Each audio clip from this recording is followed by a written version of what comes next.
Charles Davis, Fox Sports NFL broadcaster, one of our favorites and the best out there. Charles, what do you hand out at your house on Halloween? We hand out candy for the most part. Okay. The tough part is the decision to go big bars or little bars. Yeah. But where we are located in the neighborhood, believe it or not, the little people run out of steam by the time they get to our house. So the numbers are really light. It's shockingly light each and every year. So I always advocate for the big bars because I know I'm going to get to eat them later. Well, that's a good move. And one quick note, CBS. I have moved on. Oh, you moved on. My bad, Charles. Oh, man, Charles. You moved on to CBS. That's awkward. Congratulations. It's not awkward. Congrats. Thank you. This is my 4th year with them. So. Well, that's as awkward now as it's awkward. That's as awkward as getting candy corn from somebody's house. That's how awkward. You and I used to do the Fox thing, and I just went back in time there for a second. It's okay because bottom line is at one point I was there. So you're not totally incorrect. Look at it's you. It's just a matter of timing. That's Look all. at you. So it all works out. You should have been an offensive lineman the way you're protecting me right now, Charles. Hey, listen, I got to protect people who've been good to me. Listen, how many times I've messed the whole thing up? And believe me, if that's the worst thing you do today, I think you're going to be just fine. Well, unfortunately, it won't be. I mean, let's keep candy corn and pear or licorice or anything like one that. Of those you're doing just fine. Yeah, I don't give kids apples on Halloween. Let's not do something stupid. So listen, with the apple, you have to parents who are responsible. If you get an apple, you have to cut it up and check because you always hear the story about the razor blades, sure. apples from the nut cases. But let me just tell you this because Halloween, where I grew up in mid-state New York, the guy who handled Halloween the best, when you went to his house, like it was the big bars of candy, it was plentiful. Like he was like taking bags essentially and almost handing them out to kids. And that's the place you wanted to go. Like, you wanted to go to that house. Right? Oh, yeah. Word spreads.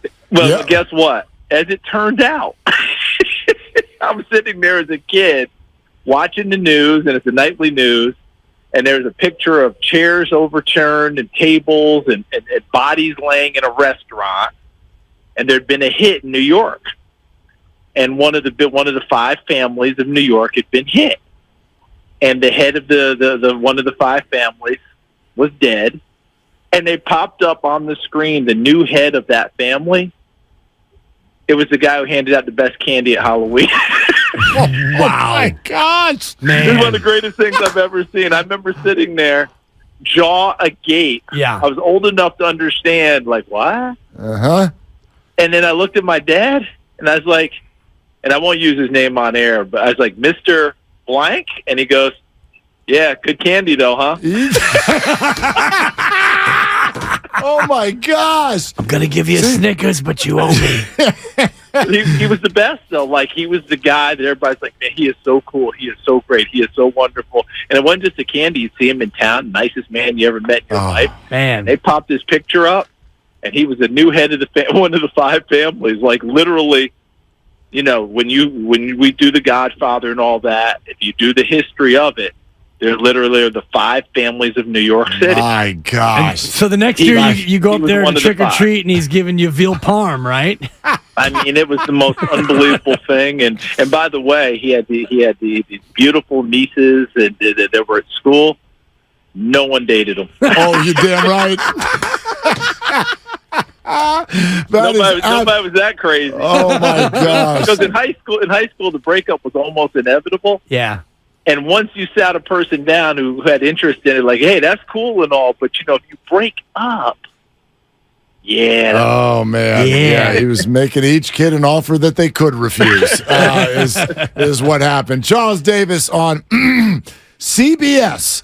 And the NFL with us here on Willard and Dibs. Charles, I wonder if you've been asked this, if you've been talking to anybody here in the Bay as of late. Yeah. We have had a full off season of screaming and yelling about people who aren't even going to play football this year. It's been the craziest thing of all time. What is your view from where you sit on the 49er quarterback situation as a whole? It is something that has just continued over the years, but I don't know that it's been as pertinent as it is right now because that team last year, listen, the Eagles went, deserved, et cetera, but we never got to find out who the better team was that day. We just didn't, okay? So now you have that. You've made this move to bring in the kid Trey Lance where you gave up, X number of picks and moved up to go get him. You bring in Sam Darnold, who was a number one, whose career looked like it had totally stalled. And when it's all said and done, I said this last spring, all right? And I'd never want to play revisionist history. When people asked me about last spring, I said, well, if I'm the Niners, I'm giving Lance every opportunity to win this job. I put so much capital into him. He was going to be my starter before he got hurt. I'm going to press him and make him press Purdy and go. But once they realized Purdy was healthy, it didn't matter from where I stood. Like, it was done. The key was whether or not Lance was going to be 2 or 3. And I think what they decided was, if he was going to be their 3, if they decided that Darnold was the 2, they weren't. From where I stood, they were feeling like, I don't know if we want this young kid in the locker room moping. That could possibly happen. So they made the best deal they could make. And typical Dallas, from what I'm hearing, and again, I'm not the ultimate insider, but Dallas made the offer, and everyone else wasn't making that kind of an offer. That's what I've heard. I don't know if I'm right on that or not, so they took it and they went. But it's normal to me because Kyle Shanahan has found a way to make some quarterbacks viable. Look, C.J. Beathard's still in the league. Nick Mullins is still in the league. And they were running his offense for a while, and Mullins actually set a record for his first 6 starts or something like that. So if you play quarterback for the 49ers and Kyle Shanahan, you've got a chance to be successful. And Jimmy Garoppolo's still in the league, too, which is another interesting part of this recent saga. But, Charles, you look at the Niners, and it's Brock Purdy's time now. Is it helped dramatically in terms of what Brock Purdy's going to try to do based on the fact that he's got so much talent around him? Yeah, it certainly helps, but he did play at a really mature level. I mean, it's real easy to look at a 7th-round guy and go, well, if he hadn't been with the Niners with all that talent, right, and just make that case. And there is a case to be made for that, but I think there's a case to be made for any rookie quarterback that way. But he started doing things at such a high level, such a mature level. And once again, it's a reminder to all of us, the starts in college do mean something. The experience in college does mean something. And Bill Parcells gave us that quarterback formula how many years ago, right? You remember his formula? He wanted X number of starts. He wanted to be a 3-year starter. He wanted him to be a captain. He wanted, X number of wins. All these things for a quarterback formula that he wanted to have on table. We're not going to have it anymore, as you guys know. Trey Lance came out as a redshirt sophomore, for an example, right? Bryce Young's going to come out as a junior. C.J. Stroud's going to come out as a junior. We're not going to hit those numbers with that Coach Parcells laid out. So the evaluators have got to dig in deeper. I think it's going to make it more of a crapshoot than it was before, and it wasn't easy then. I just think it's going to be more difficult to evaluate these guys and get a full read. And guys we take in the 7th round who play 46 games in college might start getting a little more of a bounce because of Brock Purdy. Charles Davis with us here, Willard and Dibs, 95.7 The Game. Charles, I want to ask you about the Nick Bosa situation. I likened it this morning to being on an airplane when there's turbulence. The pilot may say, hey, everybody relax, this is normal. Great, that's really hard to do. I'm on a plane and it's shaking and I feel queasy. And I think that's what's going on with fans right now. Like, everyone's like, relax, this is going to get worked out. The two sides are motivated and they're close. But there's a game in 9 days, Charles, and This is the DPOY. So what's going on here? Yeah, that's one of those ones that's a mystery to me because he's a priority. This isn't someone who's not. I wonder where the sticking point really is. My guess would be T.J. Watt's contract in Pittsburgh because of the pass rushing aspect of it. Aaron Donald's contract in Los Angeles because he's the top paid defender. And I think it's got to probably fall somewhere in more the T.J. Watt range than the Aaron Donald range. That's just my guess. And whether Nick Bosa is there or not and his representatives. But you're right about that. Listen, it's because they are a true Super Bowl contender. Okay, there's even more urgency from the fan base because you want all your hands on deck. And if I'm not mistaken, don't they open with Pittsburgh? Yeah, They do. Yep. So you're not playing a Humpty right out of the gate that lessens your worry about that. Here's where it breaks down for me in terms of let's put a little history on it, right? Nick Bosa is so valuable to this team. We all know it. We all know how they play. What are they, 5-10 without him since he's joined the 49ers? We get all that. Remember when Emmitt Smith was sitting out in Dallas? Yeah. And they started 0-2? And then Charles Haley took his helmet, apparently, and pinwheeled it into the locker room and left a hole as it whistled past Jerry Jones as he was screaming, "You better get Emmitt signed." They're one of the few teams in history that started 0-2. Didn't just make the playoffs, won the Super Bowl when they got Emmitt back. I don't know if it's quite as dramatic with that with Nick Bosa, but I think we're probably on the same plane if you're talking about the 49ers and having everybody there. Yeah, no angry Charles Haley in the building, which is fortunate because nobody could run hot like Charles Haley could. But, I mean, the stories from Charles Haley are legendary in terms of his anger. Legendary and almost like some of that bad Halloween candy at times, too. Yeah, I mean, and nothing like, and I was telling Mark before, I got a toothbrush when I was a kid from a house, and needless to say, that not even a dentist. Please tell me it was a dentist or orthodontist, please. No, just one of those older folks in Fairfax who thought that she was going to be ahead of the curve, and her house wound up looking like an IHOP or a Denny's. Yeah, I can see that one coming. Yeah, it was Omelet City. I don't think two wrongs make a right. But being a youngster, I'm not going to sit here and say I haven't had experience with that either. I appreciate that, Charles, not judging me 49 years later. No, not judging. There's no judging on that. Like any kid who tells you that they didn't have a few hijinks along the way. My favorite was in my household, a couple of kids from down the street. Oh, God, I can see it right now. Michael Yapel and Barrett Naka. Oh. And they decided they were going to have a little mischief at the Davis household. And you know how it is, right? Michael Yapel, is that you? I don't think you're going to be doing that, young man. You and Barrett get in here right now and clean this up. I will be calling your mother. And all you heard was, "Yes, Mrs. Davis." and they rolled up there and grabbed the bucket. Mom handed them the bucket and everything. "You guys clean this up right now. I'll be talking to your mother later." "Oh, Mrs. Davis, do you have to call my mother?" "Yeah, I think I should call your mother. She's probably going to want to know about this." It was old school, man. You guys my God. On the floor. Absolute old school. I was cracking up. But the best was, Yes, Mrs. Davis. Yeah. Yes, They just walked right up and took their hit. Dude, Yapel and Naka never stepped to Mrs. Davis again, I guarantee that. Oh, gosh. This is better than football. This is unbelievable. Those were good times. I mean, that's old school, right? Yeah, When the parents caught you, and you knew around the neighborhood, everybody knew each other. The parents knew each other, right? The parents knew whose kids belonged to whatever. This is old school stuff. And the thing was, you could get away with mischief and hijinks and all that, and most people were cool with it as long as it wasn't overly destructive. Yeah. But if they did catch you, the rule was you take your medicine. Yes. That's all it was. Absolutely right. That's amazing.